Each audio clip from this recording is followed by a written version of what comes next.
بسم الله الرحمن الرحیم. نن زموږ د نحو امیر سبق نمبر 24 سے مونږه د مبنی قسمونه شروع کړي. ما تاسو ته ویلو چې مبنی دوه قسمه دي، یا به دا مبنی الاصل وي یا به غیر مبنی الاصل وي. د غیر مبنی الاصل ته اسم غیر متمکن وي، او د اسم غیر متمکن اته قسمونه دي.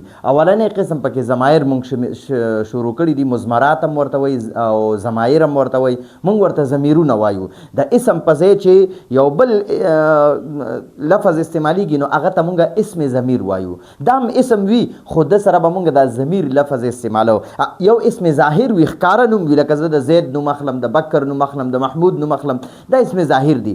یو اسم ضمیر دی، د زید په ځای باندې زه هو استعمالوم یا ورله هو استعمالوم، یا زه ته راته مخامخ ناستې زه ستا دپاره یا ستا نوم اخلم چې ته زید یې، او یا زه ستا دپاره دا ته لفظ استعمالوم. ته ما ته مخامخ ناستې، ته ما ته مخامخ ناستې، نو دې ته په عربی کې انت وایي. انت نو دا انت ضمیر دا دې ته اسم ضمیر وایي. یو خو ته ما ته مخې ته زید ناستې نو زه وایم یار ما ته مخې ته زید ناستې او زه داسې خبره کوم، نو دا ما اسم ظاهر واخیستو، ښکاره نوم مې درته واخیستو. یو وایم یاره ستا نوم نه اخلم، زه وایم یاره ته ما ته مخې ته ناستې، نو دا ته لفظ چې دی دې ته اسم ضمیر وایي. یو اسم ظاهر وي، ښکاره نوم مې درته زید واخیستو. یو اسم ضمیر وي چې ته لفظ مې درته ووي، نو دا ته چې دی اسم ضمیر دی. نو ضمیرونه بیا درې قسمه دي. دا ما تاسو ته د ضمیرونو نقشه جوړه کړې ده. اول قسم د ضمیرونو هغه ضمیر مرفوع وي، ضمیر مرفوع، بیا دی ضمیر منصوب، او بیا دی ضمیر مجرور. نو دا ضمیر دا اولنی چې دی کنه ضمیر مرفوع دا دوه قسمه دی، یا به ضمیر مرفوع متصل وي یا به ضمیر مرفوع منفصل وي. متصل څه ته وایي؟ چې خپل عامل سره متصل وي، فعل سره ملو وي، ملو د فعل نه جدا نه وي، د فعل نه بیل نه وي، نو فعل سره ملو وي. ملو لکه اوس وګورئ ضربتو، په دا ضربتو د واحد متکلم صیغه ده، په دې کې دا تو ضمیر دی، تو دا د فعل سره ملاو دی. وګوره د فعل دا با چې ده که نه دې سره دا تا تړلې شوې ده، ملاو ورسره راغلی ده. نو ضربتو معنی ده ما وخل وکړ، او ضربنا په دوه درا با دا فعل دی او دا نا ورسره ضمیر دی. ضربتا دا دوه درا با فعل دی او دا تا ورسره متصل ملاو بالکل ملاو دی، دا تا ضمیر دی.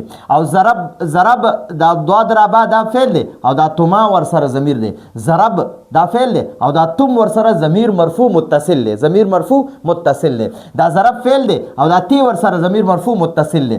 ضرب فعل دی، تما ورسره ضمیر مرفوع متصل دی. ضرب فعل دی، تن ورسره ضمیر مرفوع متصل دی. ضرب فعل دی، په دې کې دنه هو ضمیر دی، هو هغه ته موږ وایو هو ضمیر مستتر، هو ضمیر متصل، هغه د فعل سره متصل هم دی او د ته بیا مستتر وایي. دا ضربه دا دوه دربه فعل دی او دا الف ورسره ضمیر متصل دی. دا دوه دربه فعل دی، دا و ورسره ضمیر متصل دی. دا دوه دربه او دا تا دا ضربت دا فعل دی، په دې کې دا تا د ضمیر نه دی بلکې دا پکې د مؤنث علامت دی، او په دې کې هي ضمیر دی، هي ٹھیک شو. او دا دوه دربه دا او دا تا ورسره فعل دی او دا الف ورسره متصل دی، ضمیر متصل دی، ضمیر متصل. دا دوه دربه دی او دا نا ورسره ضمیر متصل دی. نو ګورئ دا وړه کرښه چې موږ وویل دا ورسره ضمیرونه دي، دا د فعل سره ملو دي، ملو. نو دی چې فعل سره یو ځای وي که نه نو هغې ته موږ وایو ضمیر مرفوع متصل. ضمیر د فعل سره متصل دی، یعنی ملو دی ورسره، یو ځای دی ورسره، یو ځای د دې فعل نه جدا نه دی، بیل نه دی، نه فاصله د فعل او د ضمیر منځ کې نشته، بالکل فعل سره ملو دی، ملو. نو ضربتو معنی ده ما وخل وکړو، ضرب نه معنی ده مونږ وخل وکړه.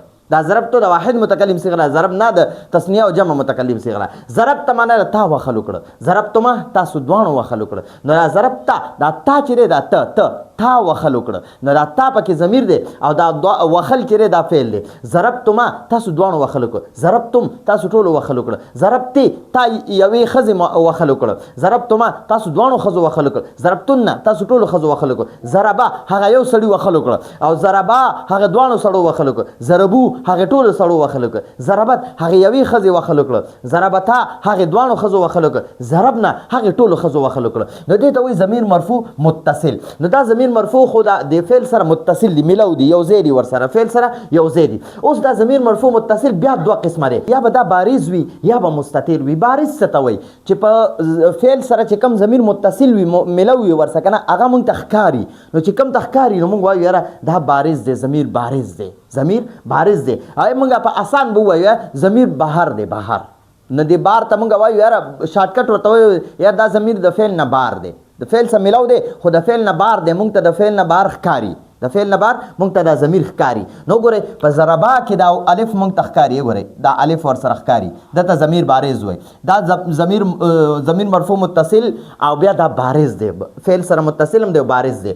ضربتا کې دا الف موږ ته ښکاري، دا دته ضمیر بارز وایي. ضربنا کې دا نون موږ ته ښکاري، دته ضمیر بارز وایي. ضربتا کې دا تا موږ ته ښکاري، ضمیر بارز ورته وایي. تما ضمیر بارز دی، تم ضمیر بارز دی، تی ضمیر بارز دی، تما ضمیر بارز دی، تن ضمیر بارز دی، تو ضمیر بارز نه او نا ضمیر بارز دی. ٹھیک شو؟ نو چې کوم دا 12 صيغې دي د فعل ماضي، 12 صيغو کې ضمیر بارز وي، یعنی فعل سره وي، فعل سره متصل وي خو موږ ته ښکاري، په نظر ښکاري، لیکلو کې هم راځي او په لیدلو کې هم راځي. لیکلو کې دا لیکل کېږي دا ضمیر بارز او په نظر باندې موږ ته راځي چې لکه دا ضمیر د فعل سره متصل دی او دوی ته ضمیر بارز وایي چې د فعل نه بهر دی. او دوه صيغې داسې دي چې هغې کې ضمیر مستتر دی. ضمیر بارز معنی ښکارا چې بار وي، د فعل نه بار وي. ضمیر مستتر معنی چې پټ دی، د فعل کې پټ دی، مستتر به نه وایي، مستتر به وایي. ښه، ضمیر بارز دا مستتر دی، مستتر. د فعل ماضي 14 صيغې دي، په هغې کې دا ضربه چې دی که نه، ضربه په دې کې هو ضمیر موږ ته نه ښکاري، هغه مستتر دی، پټ دی. په دې ضربه کې دوه درابه کې یو پټ ضمیر دی، هغه ته موږ ضمیر مستتر وایو، ضمیر متصل ضمیر مرفوع متصل مستتر دی، مستتر. یو دی ضربت، دا ضربت چې دی که نه په دې کې دننه هیه ضمیر پټ دی، هیه هغه پټ ضمیر ته چې دی که نه هغه ته مستتر وایي، مستتر. چې کوم ضمیر په فعل سره ښکاري هغه ته ضمیر بارز وایي، چې کوم ضمیر په فعل کې دننه پټ وي، په صيغه کې پټ وي که نه هغه ته ضمیر مستتر وایي. نو په فعل ماضي کې په 2 صيغو کې ضمیر مستتر وي او په 12 کې بارز دی، دا دی وګورئ. او په فعل مضارع په 15 صيغو کې، د فعل مضارع په 15 صيغو کې ضمیر مستتر وي، مستتر. او په نورو 9 صيغو کې بیا ضمیر بارز وي. نو ګورئ یضرب دا د فعل ماضي د فعل مضارع اوله صيغه ده، په دې کې هو ضمیر دی، هو نو دا ضمیر په دې کې پټ دی. دا تضرب د واحد مؤنث صيغه ده، په دې کې هي ضمیر دی. بیا دا دویم تضرب چې دی دا د واحد مذکر حاضر صيغه ده، په دې کې انت ضمیر دی، انت. او اضرب چې دی اضرب دام د دغه صيغه ده، د واحد متکلم صيغه ده د فعل مضارع، په دې کې انا ضمیر دی، انا دا پکې پټ دی. او نضرب کې نحن ضمیر پټ دی، نحن ضمیر پکې پټ دی، موږ ته نه ښکاري. نو ګورئ په فعل مضارع په 15 صيغو کې ضمیر مستتر وي، پټ وي پکې. ٹھیک شو؟ نورو صيغو کې بیا ښکاره وي، لکه یضرب بیا یضربانی کې دا الف دی، یضربونه کې واو دی. بیا تضرب خو د واحد مؤنث غایب صيغه ده، بیا تضربانی کې الف دی او تضربنه کې نون دی، نون. او تضرب کې بیا انت ضمیر پټ دی، واحد مذکر حاضر صيغه کې. تضربانی کې الف دی، تضربونه کې واو دی. تضربینه کې یا ده او تضربانی کې بیا الف دی او تضربنه کې بیا نون دی. او اضربو کې هم ضمیر مستتر دی او نضربو کې هم ضمیر مستتر دی. ٹھیک شو؟ نو یضربو د فعل مضارع واحد مذکر غایب صيغه ده، تضربو د فعل مضارع واحد مؤنث غایب صيغه ده. او تضربو دا دویم تضربو چې ده دا د واحد مذکر حاضر صيغه ده د فعل مضارع. اضربو د فعل مضارع واحد متکلم صيغه ده. او نضربو دا د فعل مضارع تثنیه و جمع متکلم صيغه ده. نو دې ته ضمیر مستتر وایي. دا ضمیر یو خو ضمیر بارز وي کنه چې فعل سره ملو وي، متصل وي، ملو وي، خو موږ ته ښکاري. یو ضمیر مستتر وي چې هغه په فعل کې پټ وي، په صيغه کې پټ وي، موږ ته نه ښکاري، هغه موږ د هغې دپاره مقدر روباسو. بیا دا ضمیر مستتر چې دی دا 2 قسمه دی. دا صيغه کې چې کوم پټ ضمیر وي که نه دا 2 قسمه وي، یا به دا واجب الاستتار وي، واجب الاستتار، یا به جایز الاستتار وي. واجب الاستتار هغه ضمیر مستتر ته وایي، هغه ضمیر مستتر ته واجب الاستتار وایي که نه چې همیشه به هغې کې چې کوم دننه ضمیر وي که نه هغه به د دغې صيغې فاعل جوړېږي. لکه اضربو دی که نه، اضرب دا اضرب د امر صيغه ده، د امر واحد مذکر صيغه ده، په دې کې انت ضمیر دی، انت ضمیر. نو په دې ازر دا ازر فعل دی، دا انت ضمیر ورله فاعل دی. د دې لپاره بل ښکارا فاعل نشي راتلی، اسم ظاهر ورله ښکارا اسم ورله ضمیر دا فاعل نشي راتلی. اضرب دا د امر صيغه ده، د فعل مذکر واحد مذکر حاضر صيغه ده د امر. ٹھیک شو؟ پدې کې انت ضمیر دی، انت ضمیر. نو د اضرب د پاره به همیشه دا انت ضمیر فاعل جوړیږي، بل ول ښکارا اسم فاعل نشي جوړېدی. تضربو دا د واحد مذکر حاضر صيغه ده، پدې کې ممدقه انت ضمیر دی، عمدغه انت ضمیر دی، دا د فعل مضارع واحد مذکر حاضر صيغه ده، فعل مضارع واحد مذکر حاضر صيغه ده. تضربو کې انت ضمیر دی او د دې به همیشه دا انت ضمیر ولا فاعل راځي، د لخکارا اسم فاعل نشي راتلی، نو دې ته واجب الاستتار وای. اضربو دا د فعل مضارع واحد متکلم صيغه ده، پدې کې انا ضمیر دی، انا ضمیر دی پکې، او دغه انا ضمیر ته واجب الاستتار وای چې همیشه به د دې اضربو فاعل دا انا ضمیر جوړیږي. او نضربو دا د تسنیه او جمع متکلم صيغه ده، پدې کې نحنو ضمیر دی، نحنو دا نحنو ضمیر چې دی کنه، نحنو ضمیر دا به همیشه د دې نضربو صيغه د لپاره فاعل جوړیږي، د دې لپاره ښکارا اسم فاعل نشي جوړېدی. ټیک شو؟ نو ګورئ دا څلور صيغې داسې دي. اضرب دا د امر صيغه ده، تضربو فعل مضارع واحد مذکر حاضر صيغه ده، اضربو د فعل مضارع واحد متکلم صيغه ده، او نضربو د فعل مضارع تثنیه او جمع متکلم صيغه ده. په دې څلور صيغو کې واجب الاستتار وي، ضمیر مستتر پکې واجب الاستتار وي، ضمیر پکې پټم وي، د ښکارا ورسره نه وي، او واجب الاستتار وي، یعنی هغه همیشه به د دغه صيغې لپاره د دې د ضمیر فاعل جوړیږي، ښکارا اسم ولا فاعل نشي جوړېدی. دویم د مستتر قسم دی جائز الاستتار. جائز معنی را چې کله به د دې ښکارا اسم فاعل جوړیږي او کله به دا ضمیر فاعل جوړیږي. لکه ګورئ ضربه دی، ضربه، نو په دې ضربه کې هو ضمیر دی، هو ضمیر دی، هو ضمیر دا پکې پټ دی، مستتر دی، خو دا جایز الاستتار دی. د دې ضربه چې دی کنه، کله به دا چې کله دې سره اسم ظاهر نه ښکارا اسم نه کنه، نو د ضربه لپاره به دا هو ضمیر مستتر وي، ضربه لپاره به دا هو ضمیر جایز الاستتار وي، ضمیر مستتر جایز الاستتار بیا ورته مونږ وایو. نو دا مثلا ګوره دا ضربه دی، ضربه نو که چرته دې کې دې لپاره اسم ظاهر نه وي کنه، اسم ظاهر، نو د دې کې بدل نه هو ضمیر هغه ورله مونږ فاعل را واخلو چې د دې هو ضربه فعل دی، په دې کې دا هو ضمیر فاعل دی. دا ضمیر فاعل هم جوړېدی شي، اسم ظاهر هم د فاعل جوړېدی شي. مونږ داسې ویلی شوی ضربه زیدون. اوس ګوره دا ضربه فعل دی او د دې کې دا ضمیر دا اسم ظاهر ولا فاعل دی، نو موږ وایو ضربه فعل دی او زیدون ولا فاعل دی. نو ګوره دا ضربه صيغه چې دا کنه په دې کې هو ضمیر وي، نو دا به کله د دا هو ضمیر فاعل جوړیږي او کله به اسم ظاهر فاعل جوړیږي.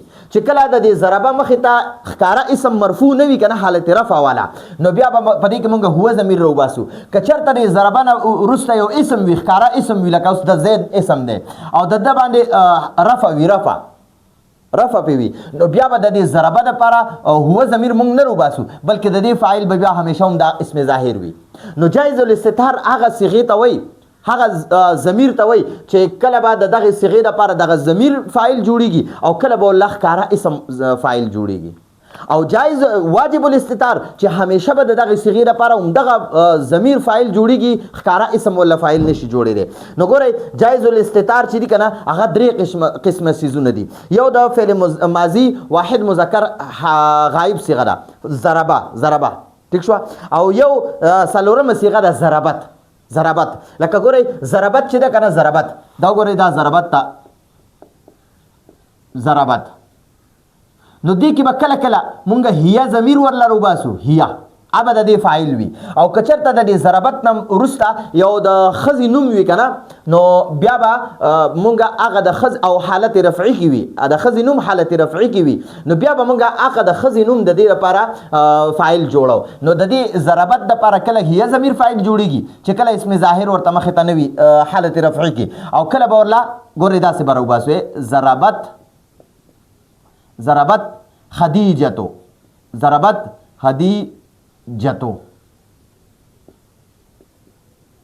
وګورئ دا حالت رفعي والا اسم دی او دا د ښځې نوم دی نو دې لپاره به دا د ضربت صیغه راځي. ضربت خدیجتو، خدیجې وهل وکړه. او کله به د دې صیغې مخې ته چې کله اسم ظاهر دغه شانتې نه وي که نه حالت رفعي والا، نو بیا به والله هیې ضمیر راوباسو. نو د دې به کله موږ معنا کوو ضربت معنا ده هغې وهل وکړه، هغې وهل وکړه چې کله مخې ته اسم ښکاره نه وي. او کله به د دې ضربت دپاره مونږ اسم ظاهر راوباسو. ضربت خدیجتو یا ضربت هندون، ضربت عایشتو، ضربت زینبو، ضربت فاطمتو. نو دغه د مؤنث نوم ولا ښکاره اسم فاعل دا فاعل ولا راوښکې شي. ټیک شو. او ضربت چې کله ښکاره اسم نه وي نو بیا به پکې هي ضمیر فاعل جوړی.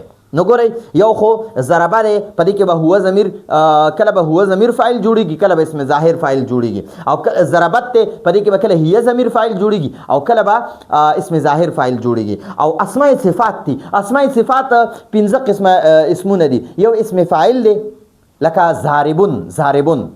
ٹھیک شو. یو اسم مفعول دی لکه مضروبن، مضروبن، مقتول، مقتول، مظلوم. ٹھیک شو. یو اسم تفضیل دی لکه ازربو، ازربو، یا اکبرو، اصغرو. داسې نومونه چې دي که نه دې ته اسم تفضیل وایي. ٹھیک شو. نو دغه چې دي دې کې خپل ضمیر وي، هغه ضمیر ورله کله فاعل جوړیږي او کله به دې دپاره اسم ظاهر فاعل جوړیږي. صحیح شو. یو صفت مشبه دي، صفت مشبه لکه حسن، حسین، شریف وغیره. دې ته صفت مشبه وایي.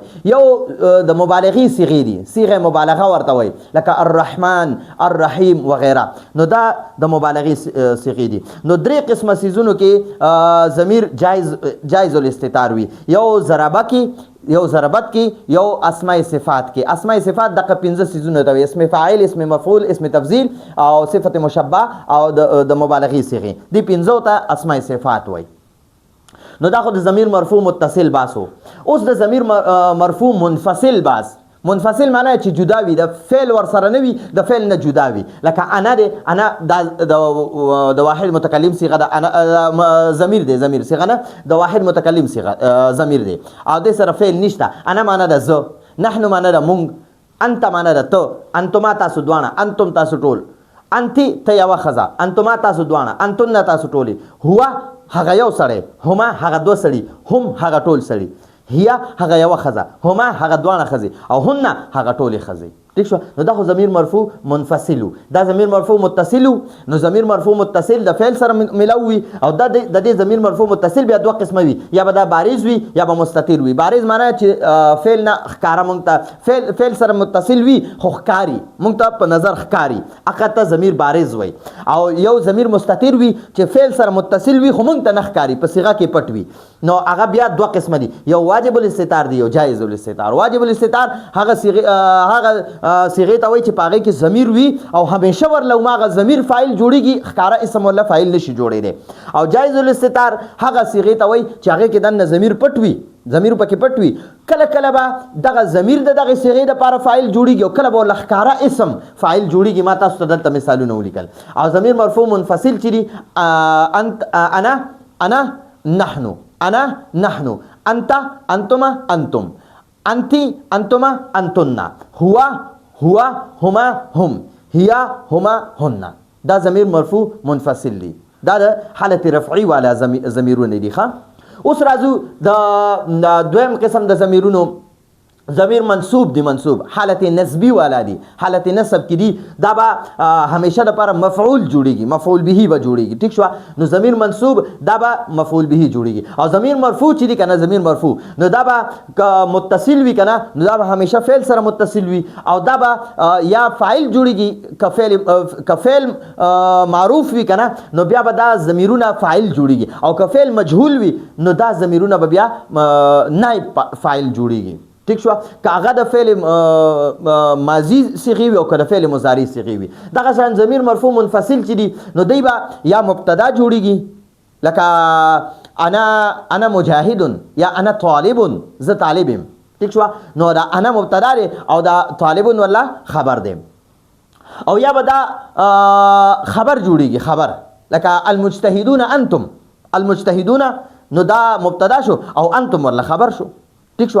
یا به دا د مبتدا تاکید جوړیږي لکه ضربت انا وزید، ضربت انا وزید، ما هما مونږ وایو ضربت انا، ضربت کې دا تو ضمیر فاعل دی او دا انا ورله ضمیر فاعل راغی. نو ضربت انا وزید ما یعنی هما او زید وخلو کړه، یعنی هما دا هم چې مونږ ورسره استعمالو دا تاکید د پاره استعمالو. او سلور سیزونه کې دا ضمیر مرفوع منفصل جوړیږي، سلور سیزونه جوړیږي. ٹھیک شو. بیا ضمیر منصوب دی، منصوب چې دی دا به یا متصل وي او یا منفصل وي. متصل چې فعل سره متصل وي او د فعل لپاره دا مفعول به جوړیږي. نو دا متصل چې دی دا دوه قسمه دي، یا به د فعل سره متصل وي لکه ضربنی، ضربنا، ضربکا، ضربکما، ضربکم، ضربکی، ضربکما، ضربکن، ضربهو، ضربهما، ضربهم، ضربها، ضربهما، ضربهن. یا به دا د حروف مشبع بالفعل، یعنی حروف مشبع بالفعل تفصیل به ان شاء الله مخکې را روان دي په د حروف په باب کې، هغه به ان شاء الله بیا کو. خو دلته کې حروف مشبع بالفعل مونږه صرف یو د ان حرف راواغسو، حرف مشبع بالفعل نه مونږه صرف یو ان حرف راواغسو. ان انک ان لیت لکن لعل، ان انک ان لیت لکن لعل، حروف مشبع بالفعل شپږ دي او په هغه کې موږ صرف یو راواغسو. نو دا ضمیر منصوب متصل چې دی کنه د نسب والا، د یعنی حالت نسب والا کوم ضمیرونه دي، نو دا بیا فعل سره متصل وي او دا بیا د حرف سره متصل وي. نو چې حرف سره متصل وي کنه نو دا بیا ګور دا دی اننی، اننی، اننا، انک، انکما، انکم، انکی، انکما، انکن، انه، انهما، انهم، انها، انهما، انهن. او د فعل سره دا ضربه فعل دی او دا نی ورله ضمیر منصوب متصل دی. ضربه فعل دی، نا ورله ضمیر منصوب متصل دی. ضربه فعل دی، کا ورله ضمیر منصوب متصل دی. ضربه فعل دی، کما ضمیر منصوب متصل. ضربه فعل کم ضمیر منصوب متصل.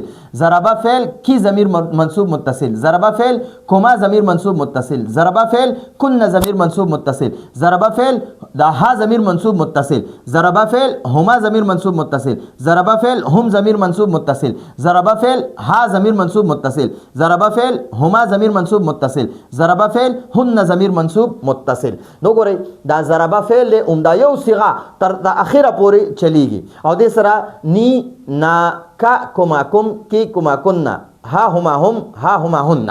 ٹھیک شو. نو دا ضمیرونه دی فعل سره متصل وي، ملوي ور سره د فعل نه جدا نشي راتلی، فعل سره همیشه متصل راځي، یو ځای به ور سره راځي. نو دا خو ضمیر منصوب متصل دی. ضربه معنی دا هغه یو سړی وخو، نی ز هغه یو سړی ز وخلم. ضربه نا هغه یو سړی مونږ ټول وخلو. ضربه کا هغه یو سړی تو وخلی. ضربه کې هو ضمیر دی او فاعل رو باسا او دا کوما ولا مفعول به رو باسا. نو ضربه فعل دی په دې کې هو ضمیر فاعل دی. هغه سړی کوما تاسو دوانو وخلی. ضربه هغه یو سړی کوم تاسو ټول وخلی. ضربه هغه یو سړی کې ته یو خزو وخلی. ضربه هغه یو سړی کوما تاسو دوانه خزي وخلی. ضربه هغه یو سړی کنا تاسو ټول خزي وخلی. ضربه هغه یو سړی هو هغه یو سړی وخلو. ضربه هغه یو سړی هما هغه دوه سړی وخل. ضربه هغه یو سړی هم هغه ټول سړی وخل. ضربه هغه یو سړی ها هغه یو خزو وخله. ضربه هغه یو سړی هما هغه دوه خزي وخلی. ضربه هغه یو سړی هن هغه ټول خزي وخلی. نو دیتا ضمیر منصوب متصل وي. ضمیر هم دی حالت نسب والا هم دی به مفعول جوړیږي. ضربه فعل دی پدې کې هو ضمیر فاعل دی او دا نی ضمیر ولا منصوب دا ولا مفعول به جوړ شو. ضربه فعل دی پدې کې هو ضمیر فاعل دی، نا ولا مفعول به جوړ شو. ضربه فعل دی پدې کې هو ضمیر فاعل دی، کا ولا مفعول به دی، کما مفعول به، کم مفعول به، کی مفعول به. نو دا ضمیر دا مفعول به جوړیږي او دا د فعل سره متصل وي. ها حروف مشبع بالفعل سره متصل لازم. ان حرف مشبع بالفعل دی او دا نی ورلا اسم منصوب دی، اسم منصوب دی. ان حرف مشبع بالفعل دی، نا ورلا ضمیر منصوب یعنی اسم منصوب راغی ولا یعنی دا نا ورلا ضمیر منصوب راغی. ان حرف مشبع بالفعل نی ورلا ضمیر منصوب راغی. نو دا ان دا ضمیر چې بیا د ان اسم جوړیږي او ان همیشه د خپل اسم لا نسب ورکوي، خبر لا رفع ورکوي. نو ان نی یقینا ز یا بشک ز اننا بشک من ټول انکا بشک ته یا یقینا ته انکما یقینا تاسو دواړه یا بشک تاسو دواړه انکم یقینا تاسو ټول یا بشک تاسو ټول نو د دې معنی ان بشک هم کولای شي او یقینا هم کولای شي ٹھیک شو نو دا خو ضمیر منصوب متصل اوس هم د حالت نسب والا ضمیرونه دي هغه منفصل دي چې هغه د فعل نه جدا راځي نو دا فعل نه چې جدا راځي دې سره په شروع کې مونږه ایا لګو ایا ٹھیک شو دا ایا دی ایا معنی دا خاص او یا معنی دا ز خاص ز ایا نه خاص مونږه ایا کا خاص ته یا خاص ستا مونږ وایو ایاک نعبدو نو دا نعبدو دا فعل فاعل دی دا ایاک ولا مفعول به مقدم دی ایاکما نو دا ایایا ایانا ایاکا ایاکما ایاکم ایاکی ایاکما ایاکن ایاهو ایاهما ایاهم ایاها ایاهما ایاهن دا به ټول مفعول به جوړیږي همیشه به مفعول به جوړیږي دا به د فعل نه جدا وي فعل سره به یو ځای نه راځي فعل نه به جدا وي مفعول به جوړیږي او دا ضمیر منصوب متصل چې دي دی به مفعول به جوړیږي یعنی دا به مفعول به جوړیږي دا متصل او دا منفصل به مفعول به جوړیږي خو دا به جدا وي د فعل نه او دا مفعول به د فعل سره ملوي یو ځای راځي دښو لکه ضربنی ضربنا او دا منفصل چې دي دا فعل نه چې جدا دي نو دا به راځي ایایا ایانا ٹھیک شو ایایا خاص ز ایانا خاص مونږه ایاکا خاص ستا یا ایایا خاص زما ایانا خاص زمون ایاکا خاص تا ایاکما خاص تاسو دوانو ایاکم خاص تاسو ټولو ایاکی خاص تا یوې ښځې ایاکما خاص تاسو دوانو ایاکن خاص تاسو ټولو ایاهو خاص دغه یو سړي ایاهما خاص دغه دوانو ایاهم خاص دغه ټولو ایاها خاص دغه یوې ایاهما خاص دغه دوانو ایاهن خاص دغه ټولو ٹھیک شو نو دا خو ضمیر منصوب کله به متصل راځي کله به منفصل راځي اوس ضمیر مجرور دی مجرور دریم قسم د ضمیرونو هغه مجرور دی دا مجرور چې دا منفصل نشي راتلی دا به همیشه متصل راځي متصل نو متصل به یا به د حرف جر سره متصل یو ځای راځي یا به د اسم سره متصل راځي کله به دا د حرف جر سره متصل راځي کله به د اسم سره متصل راځي دا منفصل نشي راتلی نو متصل چې دا یو قسم دی دا ضمیر مجرور چې دا یو قسم دی متصل د دې دویم منفصل نشته دی او دا متصل ضمیرونه به یا د حرف جر سره راځي او یا به د اسم سره راځي حرف جر سره چې راشي لکه د لام جاره نه دی لام جاره لام حرف جر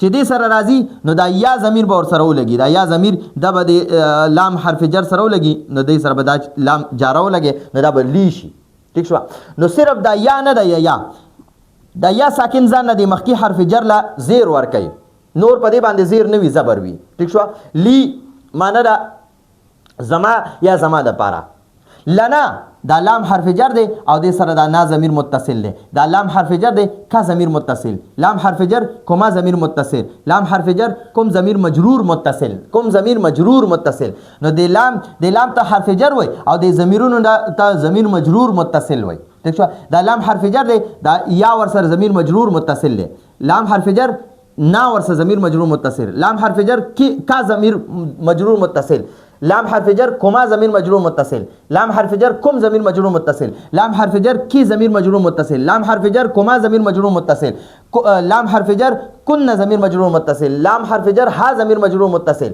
لام حرف جر هما ضمیر مجرور متصل لام حرف جر هم ضمیر مجرور متصل لام حرف جر ها ضمیر مجرور متصل لام حرف جر هما ضمیر مجرور متصل لام حرف جر هن ضمیر مجرور متصل دا خو ضمیر مجرور متصلو اوس دا عمده ضمیر مجرور چې دی کنه مجرور دا به د اسم سره متصل راځي متصل ملاو به ور سره راځي دا کتاب اسم دی کتاب ٹھیک شو کتاب اسم دی او د سره چې جمع یا ولګي کنه دا یا نو دا یا وای معنی دی مخکې حرف باندې زیر وي نو دا یا به دی بال زیر ورګي نو دا بشي موږ سره کتاب بی نو یا معنی زما او کتاب معنی کتاب نو دی کتاب ته بیا موږ وایو مضاف او دی ضمیر مجرور متصل ته موږ مضاف الیه وایو مضاف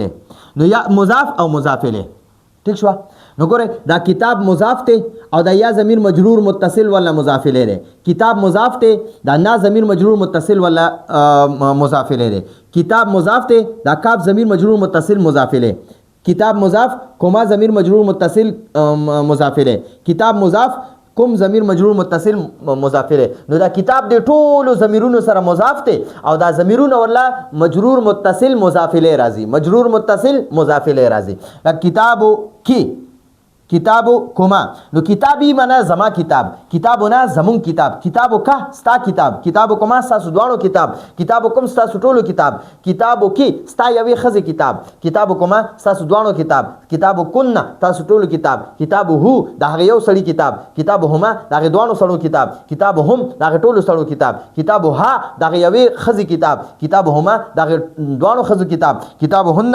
دا ټولو خزو کتاب نو همیشه په دې ټولو ضمیرونو کې دا کتاب مضاف راځي او دا ضمیر مجرور متصل ولا مضاف الیه راځي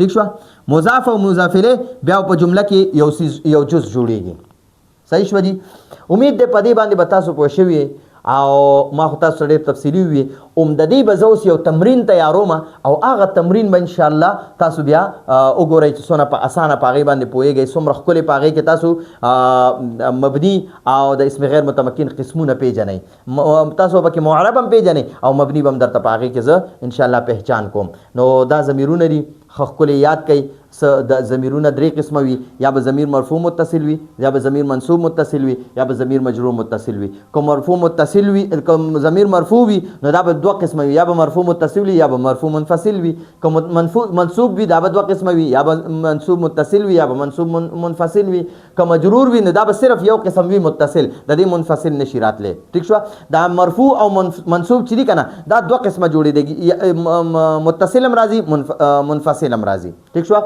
مرفوع متصل او منفصل راځي او منصوب متصل او منفصل راځي او مجرور صرف متصل راځي منفصل نشي راتلی نو دا 15 قسمه ضمیرونه شو او دا 15 قسمونه چې دي دا 16 صيغې وي او دا ټول او یا ضمیرونه جوړیږي 70 ضمیرونه دي ټول تمام 70 ضمیرونه دي او دا ټول مبني دي ښه دا معرب ندی دا مبنی دی او مبنی الاصل ندی په مبنی کې بیا اسم غیر متمکن دی اسم غیر متمکن او دا اسم غیر متمکن دا اته قسمونه دي او اته وانه دا مبنی دی دا اعراب ولا زې نه ور کوي بلکې دې ته مونږ بیا مبنی وایو نو ان شاء الله په دې باندې با مونږ بیا په دغه کې باس کو په تمرین کې نو دا زمونږ د نن ورځې درس راتلونکي درس پر اجازه غواړو هذا هو المرام والله اعلم بحقيقة الكلام